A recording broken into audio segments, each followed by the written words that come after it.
Good evening, fight fans. Welcome to another great episode of Headkicks and Haymakers. I'm your boy Bodkins, and of course, with me as always is Mr. Bobby Blunts. Bobby, we'll get into obviously UFC 327, Yuri Ptochazka versus Carlos Ulberg for the vacant light heavyweight title. We'll get into the whole card. The card's absolutely stacked. UFC 327 might be the most stacked card of the year so far. But I want to back up into the Apex last Saturday. Just real quick, Money Moicano, nice win. He just absolutely owned Duncan. And we got to, to me, that was my takeaway. And then my second takeaway was Mr. Daniel Ewing is an absolute stud, and he's here to stay. Yeah, I mean, great showing for Ewing. Everyone thought, that was kind of going to be a flash in the pan sort of thing. Absolutely commanded the mic time. I can't remember the line off the top of my head, but was insinuating if you're undefeated, you better watch out because, the other guy he beat was.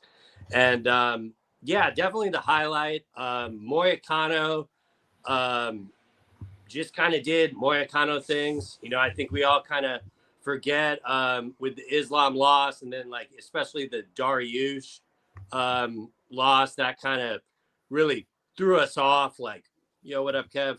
What was going on there? But it kind of seemed right when that fight started, we knew exactly where this was going to go. I mean, we've seen Duncan kind of get in scrappy fights before and drop rounds and come back and win.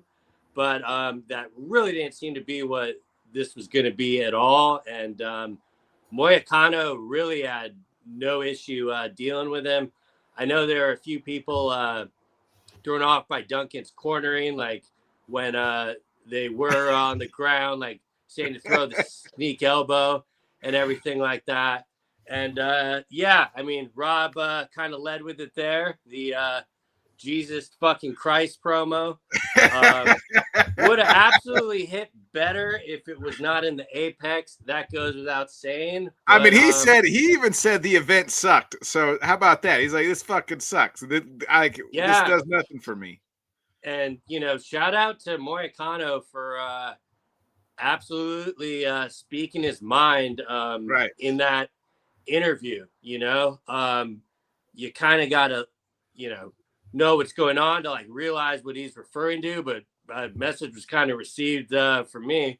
And then the post fight interview afterwards at the press conference, he kind of elaborated on it a lot more. I loved how it was give me someone in the rankings or I'll just make YouTube videos. Was not really worried about that. And it's kind of Moicano just kind of seems to be that guy where he's going to be ranked in the rankings. And I think he's going to beat a lot of these unranked fighters. But when you get to the top of the division for him, it gets a little bit more questionable with how far he can go. But, do you maybe finally do him and Paddy Pimblett? That makes the most sense to me. I know he was calling out Brian Ortega.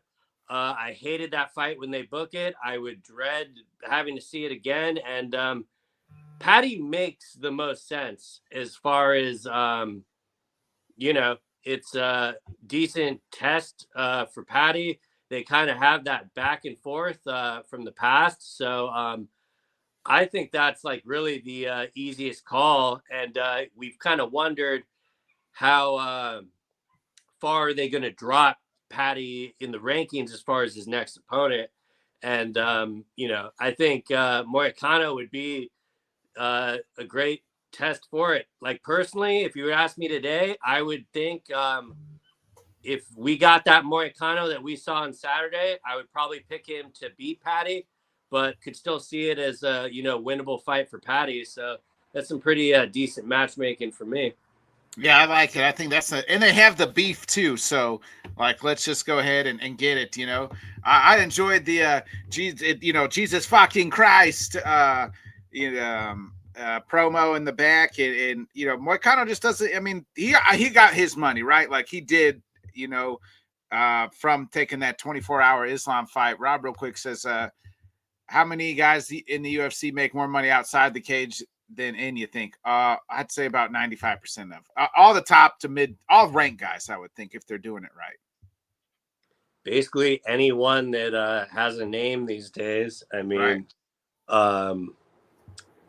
You even see like Gilbert Burns, like, you know, doing the Money podcast and everything. So, yeah, as Dana White says, this is a opportunity.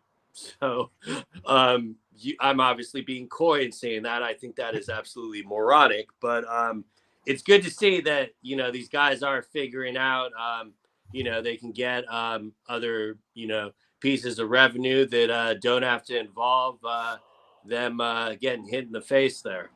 So I'm not sure if we were gonna run through that card as a whole. Absolutely delivered. You know, it's always the sneaker ones with no names. That's absolutely entertaining. I would like to go to closer to the bottom of the card because I definitely got to apologize to Trayshawn Gore. I thought he was being put in there to lose. And he looked fantastic. I think his best performance of his career. No weed, Bobby. He quit smoking weed. Yeah. I mean, that's what he said in the post-fight interview. Maybe your life will improve, Bobby, if you stop being Mr. Bobby Blunts. Yeah, I bet. You know, it was happening at the same time during the Deontay Wilder fight. So my attention was kind of split on the multi-screen. But I made a point to go back and rewatch it. And I was even more impressed because, like, Gore, in my opinion, won the first round pretty clearly, even though he was taking a lot of shots to the body. And then he got dropped in the second round and made me think, okay, this is more kind of how I was expecting it to go. And credit to him. He was not only able to get back up on his feet, but then land the takedown.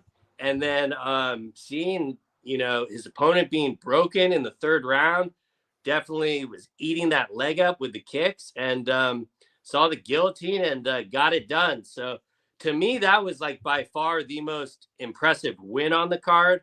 I'm not sure if it's just because my expectations were going the other way, but, you know, I kind of thought he was, you know, fighting for a new contract there. I really wasn't sure what the UFC was going to do with him, especially with the, you know, being so low in the card placement. But absolutely, I hope they re-sign him. And if they don't, it's going to be their loss because he's definitely got more to give, whether it's the quote unquote weed smoking.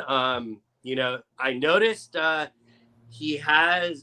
not sure if he's always been with Cannonier and Rob Emerson as far as his cornermen, but they were definitely giving him the right advice and the complete polar opposite of his opponent. I mean, they were essentially saying, stop being lazy. You need to go in there and win this round, where Emerson was giving him more technical advice that Gore took. And essentially, that's the best I've seen him since the Ultimate Fighter. So really, I'm interested to see what they do next with him. Yeah, good shout. Yeah, what do you think? I mentioned Mr. Ewing at the top. Like, what do you think? Make of him? Like, they say, hey, give him a ranked like a number 15? Like, you know, we all know now the best base for MMA is construction.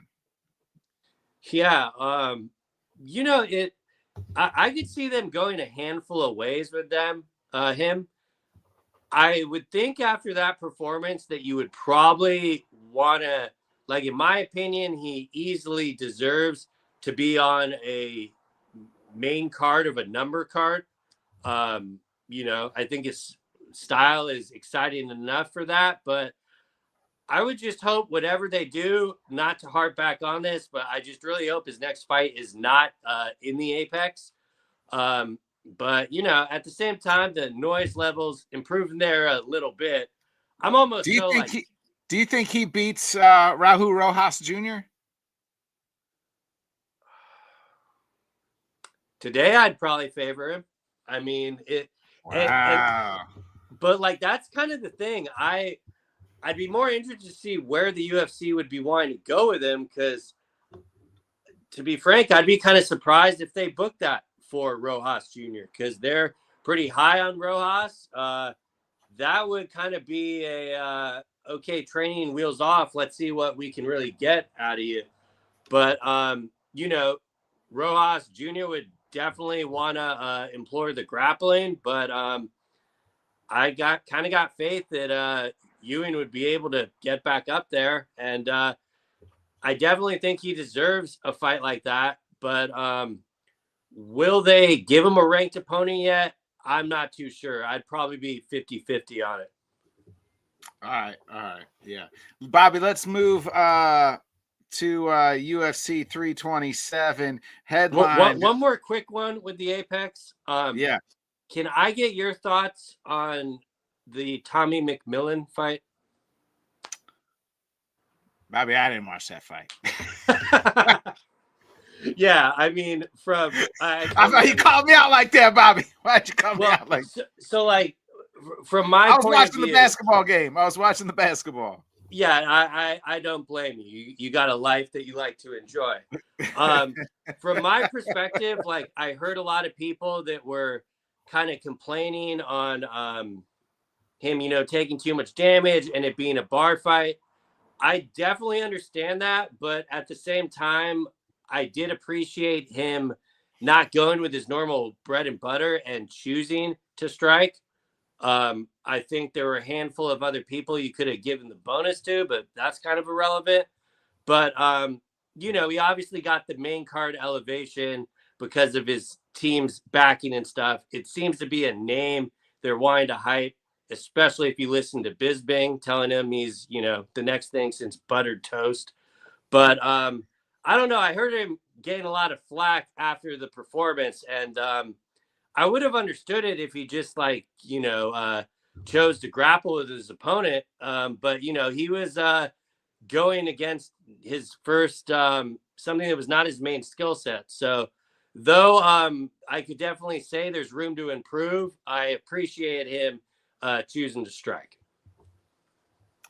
So Kev did watch it. He said he thought McMillan looked pretty bad, but he saw Miguel Class point out how great his grappling is on the feet. I'm interested in him. So thanks. That's whatever Kev said is what I should have said, Bobby. Yeah, just use Kev's answer. And like I think he can definitely get some quality wins. I just do question if he is fighting like ranked opponents and stuff, how that would go. But you know, decent enough debut to get started. Yeah, let's jump into UFC 327, headlined by the former light heavyweight champion Iri Prohaska and Carlos Ulberg for the vacant light heavyweight championship. And Bobby, this card is absolutely stacked. I mean, yeah, we lost the Van fight, but I still think that you're still getting a lot of meat on this bone here. We'll obviously get into the main card, but even on the undercard, you got Kevin Holland versus Randy Brown. You got Gamrot versus Esteban Ribafages, who's always in a dog fight. You got Tatiana Suarez versus Lupe Godinez. That's a meaningful fight in the women's strawweight division. How about you got Kevin Gastelum and Vincent Luque, some old heads at second fight on the card, at middleweight, not even at welterweight. So and then obviously the main event of the prelims is you have the Bellator featherweight championship, Patricio Pitbull versus Aaron Pico. You know, both guys, Pico obviously coming off that devastating knockout. That's obviously the fight we got to be looking forward to the most, huh? They're a handful. I'll give you a few in a second. I have to address the Joshua Van thing, though. That one really hurt my soul. We're still getting it. It's not like the fight's not happening. It might as well not be. In my opinion, listen. So like Kev actually hit me with a DM saying like, "Oh, why can't we have nice things?" And I'm like, oh no, what do we and he told me, Van was off. And at the time I thought the fight was just off. And then obviously we know it's been rebooked to the Newark card. And that is extremely concerning to me because I don't know if it's a hamstring or a knee, but I already knew Van was going to have to really bring his best for that fight as is. And knowing that he's going to be going into that with a lingering injury just really bums me out. I mean, I'm sure I'll forget about it with this full stacked weekend of combat, but that was by far the fight I was most looking forward to on this card by far. Like, there's not, as stacked as this card is, there is not even a fight on it that could hold a candle to my anticipation for the co-main. So it was just a brutal loss to me. And what I'm very concerned about is because of the injury, we don't get the fight that we were going to get in the first place. And I do think it is worth noting that there was a small amount of time when we knew Van was off before they made the announcement on the broadcast, wondering who's going to step in at the last minute. Are they going to make this? Hell, we saw Pantoja showing that he was on weight and couldn't make weight. So, like, my brain was kind of thinking of all these circumstances. We see the fight just get moved a month. And honestly, I think with the Paramount deal, look for more of this. I think this is going to be the new standard. The days of trying to last minute rebook these fallout fights, not title fights. I'm just talking about fights in general. I think those days might be behind us. And I'm not sure if that's a good or a bad thing. Because, you see a lot of these fights that get booked at last minute. And the first thing you kind of say is, oh, I really wish, I wonder what this would have been like if they had a full camp and all that. But just something to monitor going forward if we see fights falling out, the week of the fight and stuff. I think it's going to be the new standard because the UFC has no really obligation. They're not worried about any pushback with Paramount. Frankly, I don't think they will care or give it to them like ESPN would. So I think it's just kind of a thing to put in the back of the mind there. Regarding the fights that are on this card, the Gamrot Esteban fight is probably the one I'm looking most forward to. Kevin Holland and Rude Boy is obviously going to be an entertaining scrap. You got what's his name? Markel Maduros fighting Chris Padilla. Both of them are on insane win streaks in the UFC and in other organizations. So, yes, even though we lost the flyweight title fight, this card is very loaded. You can see the effort they put behind it. And, when my fist is waving at the air, it's cards like this I'm referring to. Like this is kind of my standard. I know we can't get this all the time, but very excited, for Miami. Yeah, it is absolutely a stacked card. Like you said, the Kevin Holland and Randy Brown fight, that's an interesting fight to me. Like, I feel like they've already fought, but maybe I just think that it's just like even back and forth. So I'm interested in seeing where they go. And then this featherweight, the Bellator featherweight champion, they're already kind of been talking a little shit. And Pitbull and Aaron Pico, for Aaron Pico, like, can you bounce back like after a brutal knockout like that? Pitbull lost one, but he's won his last two in the UFC. I'll do you one better. Is this a loser leads town match? I think so. I think it could be. If it's Pico, for sure. The first thing I thought when I saw the matchup is, oh, okay, they're just through with both of them and they're gonna have them fight to see, who can get it done. Obviously Pico has Ali as a manager, so that might help him. But I don't know. It didn't help other buddy Patchy Mix.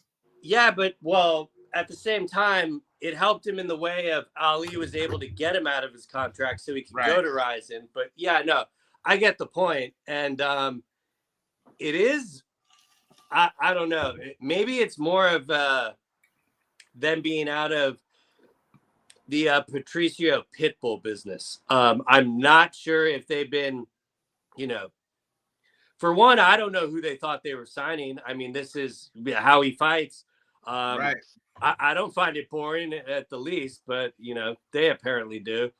And I don't know, the clash of styles, it is, I'm just kind of curious what fight we're going to get. I think if the UFC had more faith in it, it would be on the main card. In no way am I going to sneeze at Cub Swanson getting the elevation to the main card since it's his retirement fight. Yeah. We know Nate the Train always brings it as well. But, yeah, I mean, like they say, Bellator never dies. But one of these guys is going to have to on a Saturday night. So right. Right. But I do think Pico is kind of feeling his feet to the fire as well after that last loss. So kind of interested to see what I get out of both guys. Yeah, you mentioned Cub Swanson getting the elevation. How about the last member of the WEC on the UFC, Cub Swanson, and taking on one of my favorite fighters in Nate the Train Landwehr. It's been a while since we saw Cub. It's been a while since we saw Cub. I'm actually got to look that up. When was the last time it's been like 2 or 3 years since we saw Cub Swanson, and it's been about a year since we saw Nate. In fact, for Cub, it was 2 years ago, December 14th, since the last time we saw Cub. And for Nate, it was July of last year. So not quite, but he's coming. Nate's on a 2-fight losing streak. Now he's not somebody that I think even if he loses to Cub here, it's not somebody that is going to cut because he is so damn entertaining. Yeah. And this is a pick'em right here. This is a pick'em. Yeah, I mean, I kind of get the pick'em with the clash of styles. And, for Cub, I don't know about you, but I felt so old when I heard that he was the last WEC fighter on the UFC roster. But, those things happen.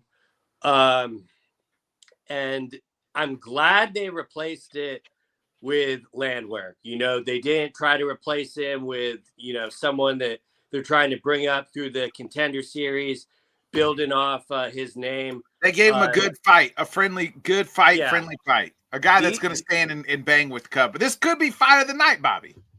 It absolutely could. I mean, they're definitely starting the main card off with a bang. And I absolutely understand the pick'em odds on it because I really don't know which way I'd go with this. Just, Nate always seems to get better as the longer the fight goes.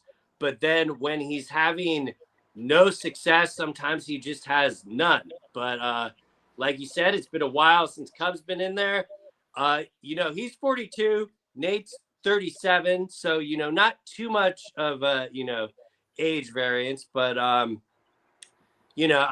this is how I would prefer retirement fights to be booked 9 times out of 10 instead of the let's build someone off the contender off your name by sending you out the back door. So I would expect they would have a retirement video ready for Cub. They own all the WEC footage, so they should be able to do everything throughout his whole career. Yeah, that's what Rob said. Rob said here, does Cub get a package? Absolutely. That's why they asked him. He's getting a package. They gave a package to fucking, what was the dude from Seattle a couple weeks ago? Michael Chiesa? Yeah, they gave one to Chiesa. They're doing one for Cub. I mean, I could have predicted the package he's always been the company guy, works with the broadcast, but, Sure says we give a shit, Sam. I can attest to that. Real quick, Bobby, who do you got? So we did pick the Pico Pitbull fight first. I think with age definitely being the factor, I'm not saying Patricio can't win, but knowing that Aaron Pico is going to treat this like a must win, I think I'd side with Pico there. Yeah, I'm going Pico too. Who you got in this one? I'm calling it fight of the night. Yeah, I mean, this is one of those ones that it kind of just hurts your soul to pick it because you really don't want either guy to lose. The betting line pretty much shows it's a coin flip. And storytelling wise, I would love for Cub to kind of get his swan song and stuff, but I'm not really sure it's going to happen here. I mean, Grant. Uh-oh. We lost Bobby.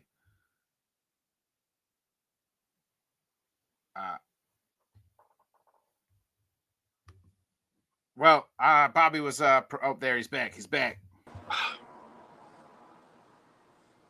My back? Yeah, you're good. My back or no? Yeah. Can you hear me? I can't hear you. Oh, you can't hear me. You're not. I can hear you. All right. Let me come back in. All right. Anyway, Bobby's gonna get his stuff all fixed up here, but for me, I like this fight. I'm going with Nate the Train. If I don't lose, I'm probably gonna win. Give me Nate the Train to beat Cub Swanson. Cub's a legend in the game, but I always pick with I always ride with Nate the Train. So I like that one. The next one, when Bobby gets back,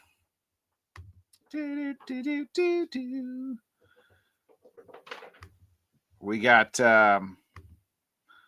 Dominic Reyes in the light heavyweight title. This guy was at one time, you could say he was going to be the light heavyweight champion of the world. There's Bobby. My bad. I don't even know why that call went through. I had on Do Not Disturb. It's all good. You good? What the hell was I saying?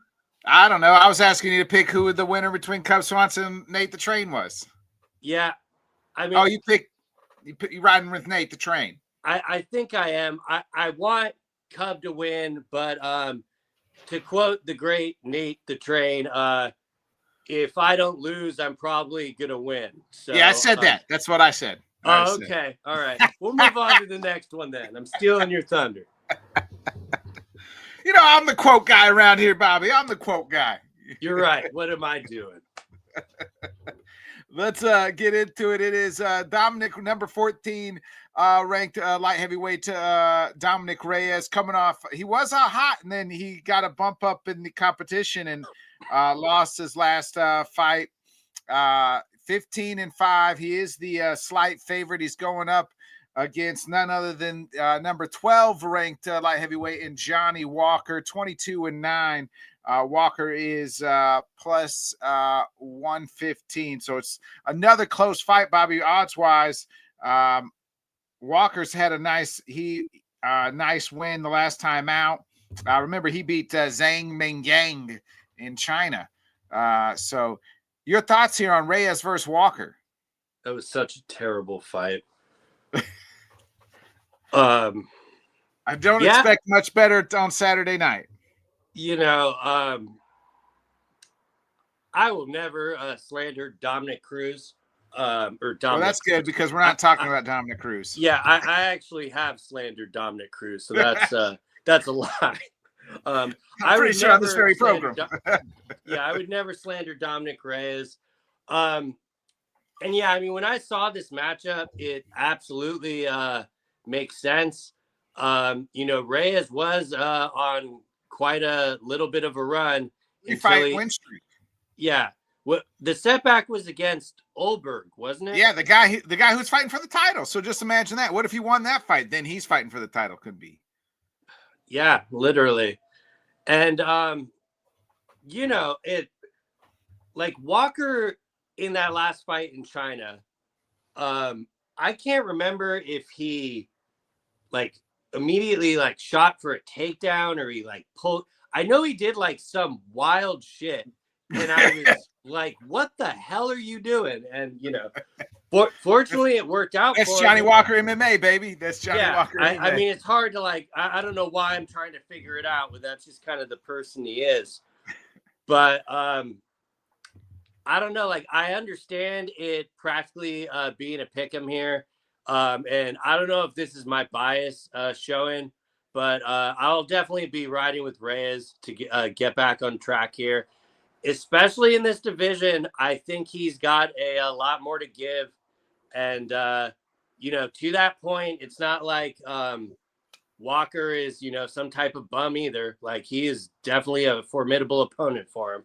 Yeah, I So, feel bad for Reyes because like he was climbing that like this was the man who was on the peak of the mountain and in many people's eyes beat John Jones, and then obviously had that like 4, 5, 6 losing streak, and then he had a 4 fight winning streak until the Ulberg fight. It's just like, man, like you get to the peak, you get all the way back to the bottom, then you work your way back up. But hopefully it was a stumble and not a complete fallout. So I'm going Reyes here too. I've never Johnny Walker's probably gonna do something stupid and get caught. So, and I mean, let's be honest, we've seen for the internet, we're gonna need a good Johnny Walker knockout. You know what I mean? He needs to get knocked out and give some good memes.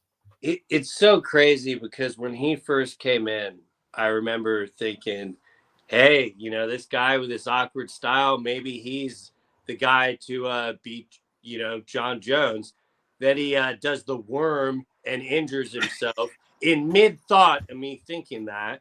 And ironically, he's fighting the guy that a lot of people think beat John Jones. So little, slick matchmaking with some storytelling there. Yeah. Next one, we got Curtis Blades versus Josh Hokett. Blades, 19-5, the slight favorite at -135. And Josh Hokett, who is 8-0, plus 110. We haven't, Blades is coming off the win. He's his last 5 win, loss, win, loss, win. So there's that. And then obviously Hokett, who's been pretty active since he won on the Contender Series. I don't even want to give this guy any fucking shine for that bullshit that he was doing today. His wannabe amateur fucking professional wrestling, wannabe promo character who can't fucking cut a promo, piece of shit. I literally did not even watch it. Like, so I have no idea what he said. And that's not even an indictment on John. I have the media days are such a gigantic waste of time nowadays. I used to really enjoy them for, type of small nuggets and stuff, but it all just seems to be like 4 hours of clip farming. And yeah, essentially it seems like that's what Hokett was trying to do. Yeah, I mean, the one thing I do find comical is when people quote tweet the video talking down to it. It's like you're literally playing into the man's hand. Like, yeah, if you want him to stop doing it, you should do what I do and just flat out ignore it and don't click on it. Because I mean, I can play the game now of I can make up in my mind whatever he was saying, and it probably wouldn't even come half crazy to the shit he said. What'd Rob say there? You say he never watched a fighter interview ever. Well, all right. I mean, Rob watches a lot of sports. He probably doesn't have time for the interview. True that. True that. Yeah, I mean, unfortunately for everyone, like, I understand everyone's point about the kind of gimmick personality, because especially in this division, Hokett is very good.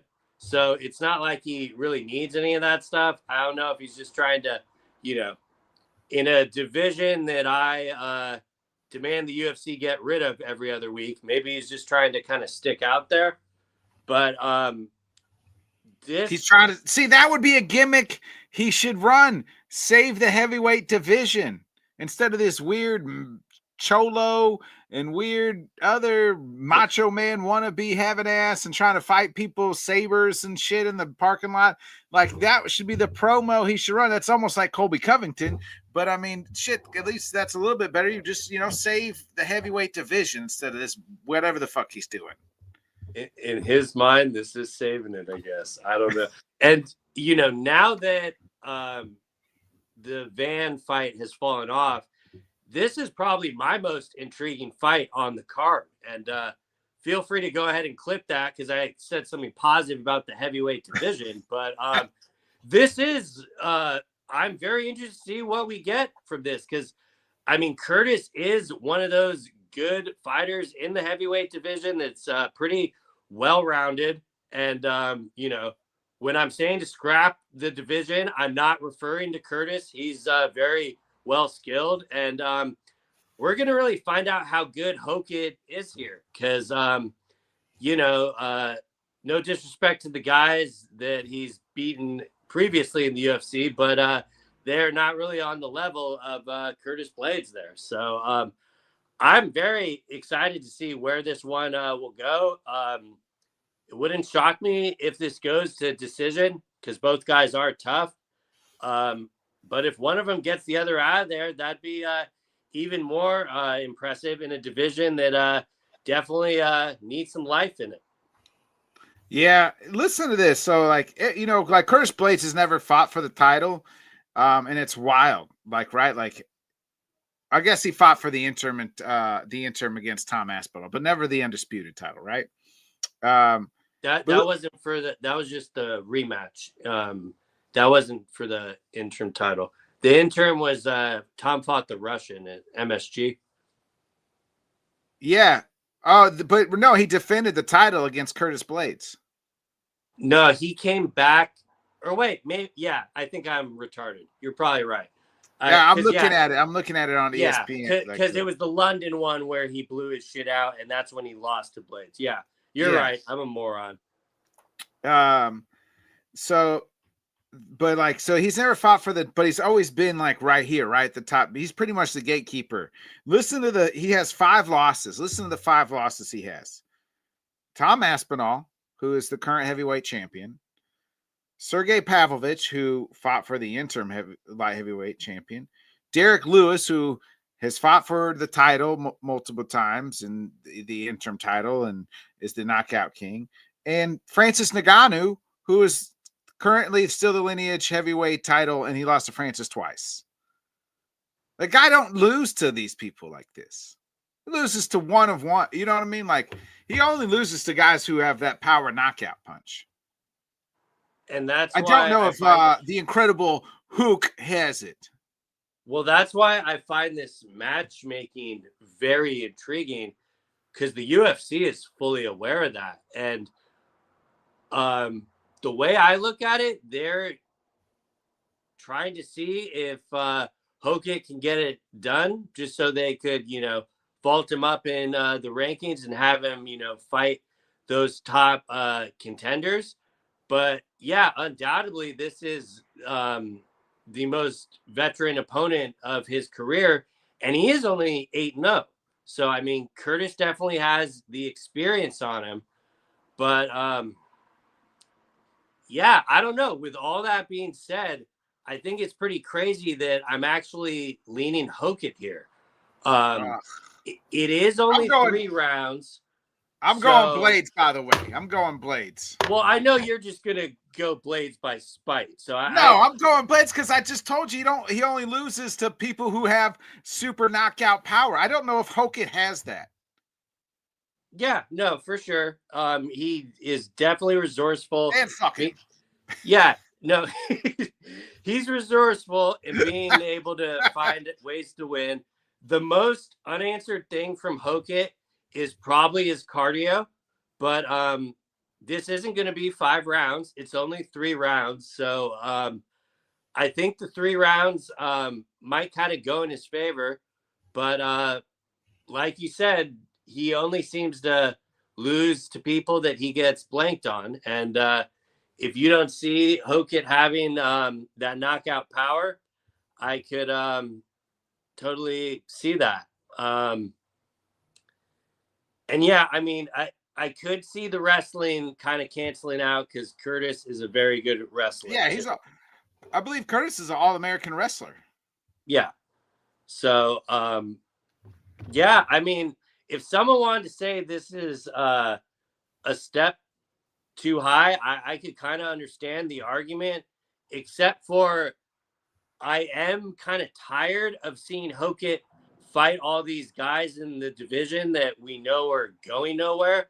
So I do appreciate the step up, but you know, Curtis is definitely going to come in all business there. So I don't know. I guess with the experience and stuff, you've swayed me all because like I would prefer Blades to win, but I do think Hokit is that good to where, you know, I don't think he's going to really like get outclassed here or anything. I think if he loses, he's just going to lose a unanimous decision. But I could definitely be wrong about that. Yeah, we'll see. So you're going back. You're riding with me. You're going with Blades. Yeah, I think I'll go with Blades. Like, why not go with the experience? But you know, if I was betting it, I'd probably still go Blades because the line's so close. I mean, Curtis deserves to be favored, but either way, we're going to learn a lot about Josh Hokit on Saturday night, so I'm here for it. Yeah, agreed. We got the next one. You got the co-main event, another light heavyweight contenders. Well, I guess really Paulo Costa's his number 14 is the middleweight, but Asmat is I didn't even want to say Mazurkov. I wasn't going to try to type out his name.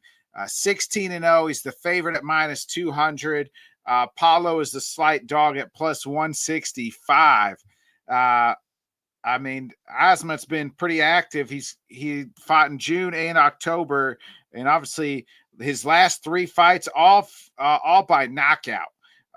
Knocked out Rakic, if you remember, back in October in the first round. And now Paulo Costa makes his return, this time at middleweight or light heavyweight. Sorry, he got his first win in a while against Kopylov back in July. But here he is at moving up to light heavyweight. Yeah, this is why I'm so bummed out. We lost the Joshua Fan fight. Like, what the fuck is this? Like, this barely belongs on the main card. I understand their thinking behind it. Move Paulo up to 205. I'm surprised they didn't do like the Pico and on this here, and then you know what I mean? Yeah, I think they just are really unsure of what type of fight they're going to get with that, where they see this a lot more fan friendly. Yeah, it's going to be a standing fight. It's going to be a standing. Yeah, and like when Paulo got booked, I know originally everyone was saying like, oh, he's definitely going to be getting chinned, like RIP. From his perspective, I kind of get the move to 205 because, you know, he wants to kind of get people that matter. And, Asmat is already ranked 6. So, he kind of was non-committal on fighting here permanently. It was just like wherever the best fights are. Like, should be noted that 14 is middleweight ranking. Yeah.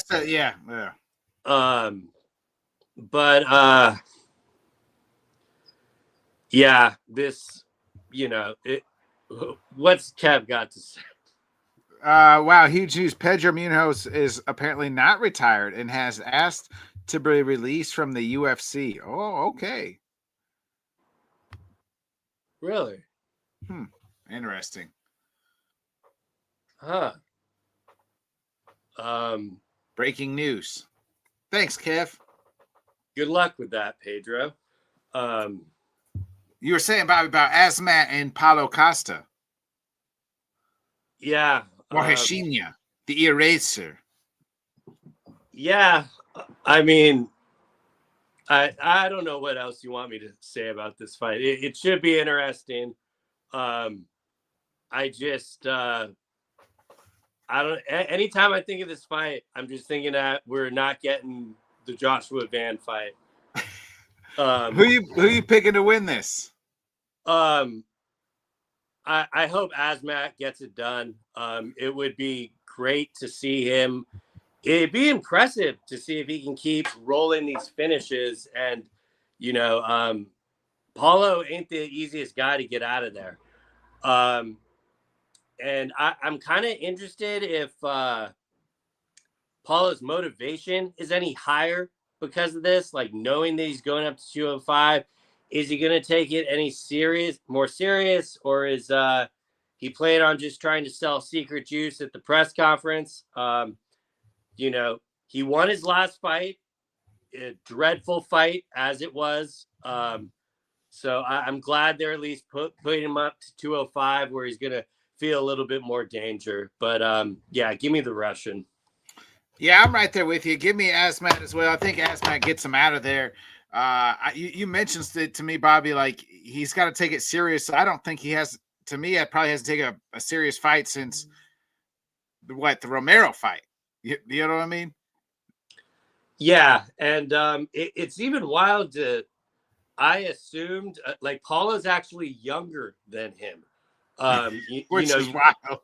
Yeah, I mean it's only 2 years, but and who knows how accurate the Russian birth certificates even are, or the Brazilian one. You know what I mean? Well, yeah, it's and I like kind of the back and forth they've been doing, like him claiming like the Brazilian people would prefer to see him win over Paulo. So do what you got to sell the fight, but dude's been on a hell of a run in a division I don't really think too much of, except for at the very top. So I think it's kind of a compelling fight to give to Paulo, and at the same time, we'll get some answers if Asmat can keep it going. Did you say you think he chins him too? Yeah. Okay. Yeah. Well, I hope you're right. Chins him, gets him out of there. We got our last fight. Oh, I already clicked that. The main event, Yuri Ptochazka versus Carlos Ulberg. Ptochazka, this is for the vacant light heavyweight title. Yuri Ptochazka, 32-5-1. Obviously, this guy only loses in the UFC to Alex Pereira. Yuri is maybe the most, you could say he's the most exciting fighter on the roster right now. Is on the 2-fight winning streak where he beat Jamal Hill. You know what? Again, just doesn't lose to anybody not named Alex Pereira. Who doesn't matter who he fights. You have Carlos Ulberg, who has been on quite the run himself. And the last time we saw Ulberg was September of 25, where he beat Dominic Reyes. And obviously Ulberg 14-1, 9-1 by he's by knockout. So this is a big fight. Ulberg fighting for the title for the first time as well. Yeah. When they announced it, I understand why they went in this direction. I appreciate the fight. I like the fight. I did have a slight eye roll when I saw that Angalaev was not involved in the fight, because I think that is kind of like your true number one contender. But at the same time, I do understand why they did it, especially like Yuri had a great comeback win against Roundtree.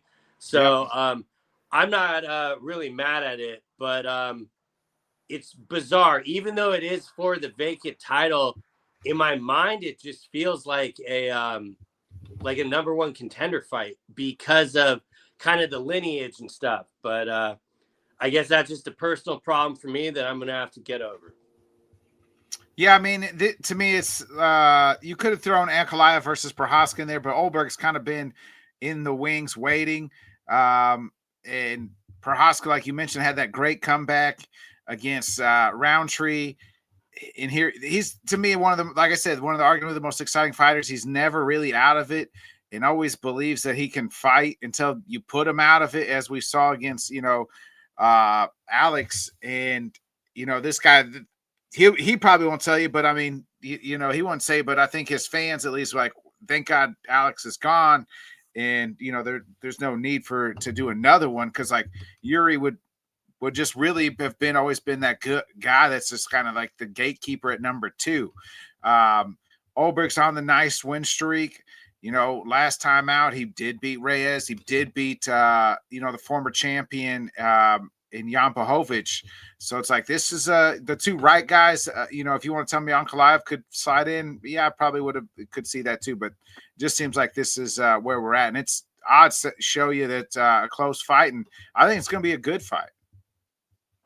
Yeah, no, I understand why they went in this direction. Going to be very fan friendly for sure. I don't think they have to worry about too much grappling in this one, which is exactly why they booked it there. Yep. And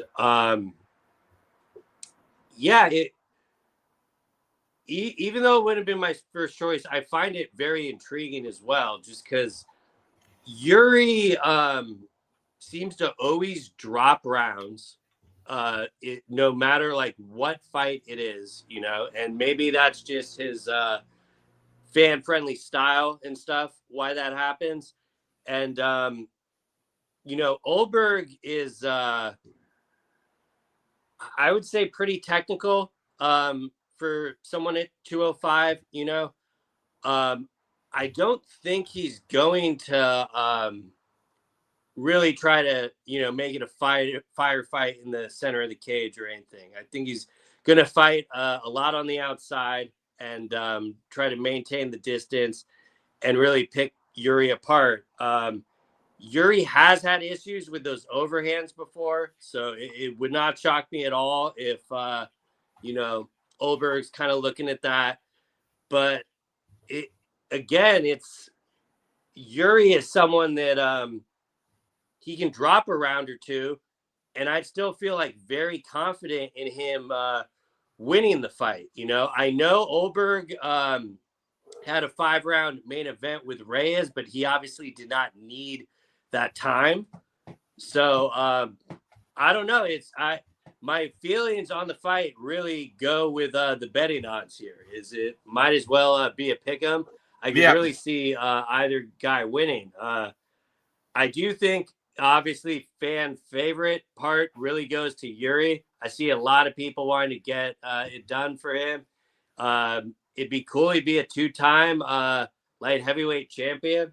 So, but yeah, I mean, as far as like how it plays out, I really could see it either way. Who are you picking?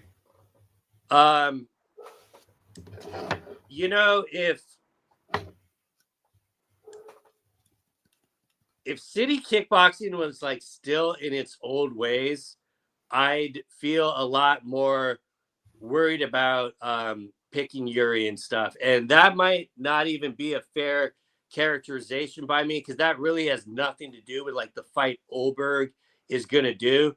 But it's just like in the back of my mind.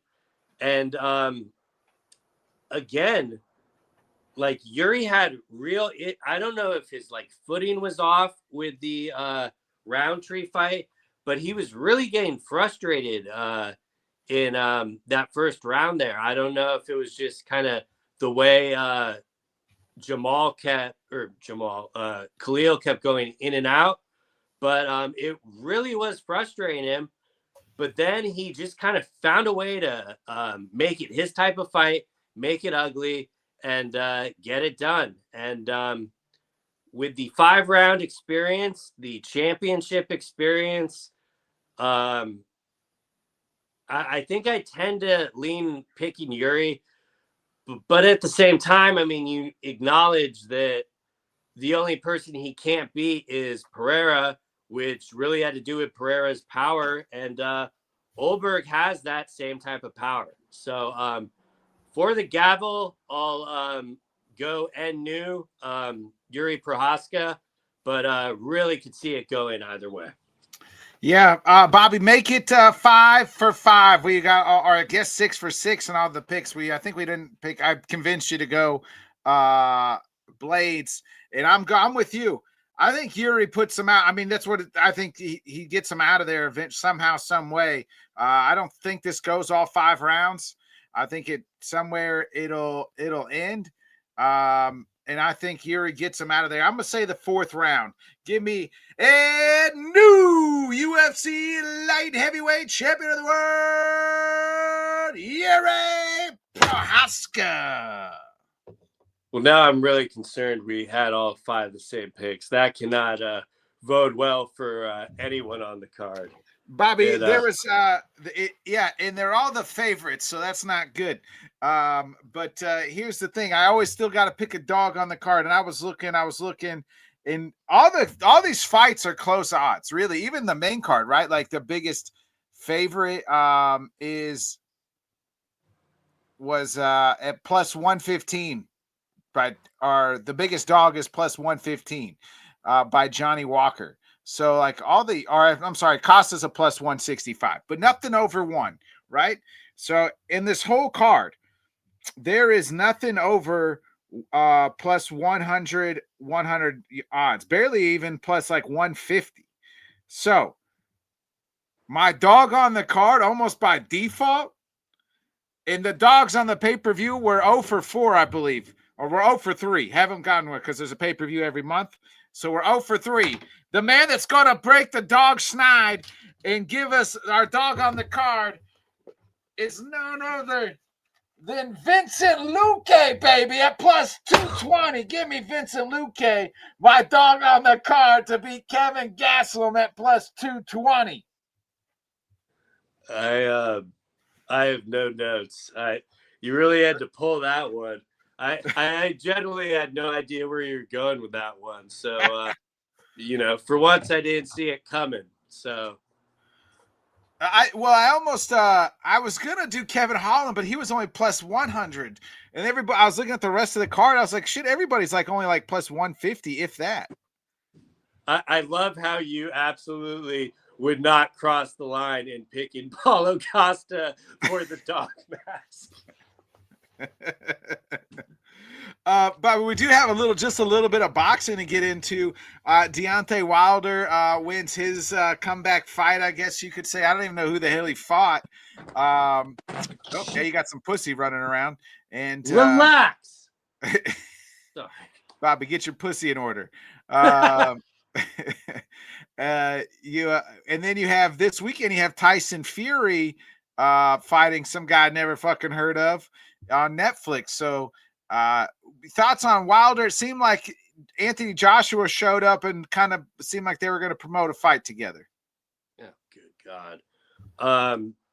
Yeah, I mean, not the most technical fight, obviously. It was very... Yeah. Who would have thought Deontay Wilder and technical don't really go together? It was very sloppy, but this is the type of sloppy stuff I can actually tolerate, opposed to like, the heavyweight division in the UFC. And they're pretty well matched. On first watch, I thought Deontay Wilder was fighting the most dirtiest fight of his life, like pushing him off into the ropes, literally got a takedown and almost full mounted him. On rewatch, it wasn't as egregious. Maybe it was just because I watched it. And I actually rewatched it because I was a little unsure of the scorecards and then giving it to Wilder. But at the end of the day, I think they did get it right. I loved the Shawn Michaels Ric Flair meme because I saw it on the broadcast that he was like talking to him, and I was wondering what the hell he was saying it. And I love that Chisora said "I love you" too back and like took the shot, and it seemed like the ropes saved him. But yeah, I mean, about what I kind of expected to get out of it. It was entertaining enough, and I do not need to see Anthony Joshua fight Wilder. I mean, if he really wants to take a fight, I know he won't because this is not how boxing works. But Moses Atama, or I know I'm butchering his last name, but that is a far more intriguing fight for Anthony Joshua for me. But I just don't think he's going to risk a Fury or Tyson fight when realistically he's probably trying to fight Tyson, if he wins this weekend. It threw me off that I haven't seen much promotion for this one. Granted, they are focusing a lot more in the London area because that's where it is.